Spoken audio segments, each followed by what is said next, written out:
How to hide followers and following list on Instagram. Hey everyone, welcome back to the channel.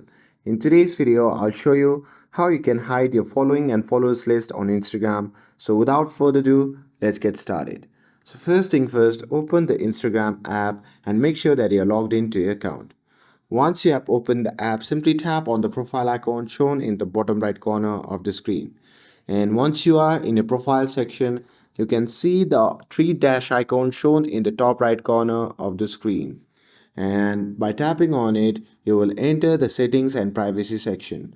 From there, you can simply scroll down and here you can see the option labeled account privacy. So simply tap on that. As you can see, it is set to public, but to hide my followers, I'm gonna simply tap on private account. And after switching my account to private, this will restrict non-followers from seeing my following and followers list. And that's it.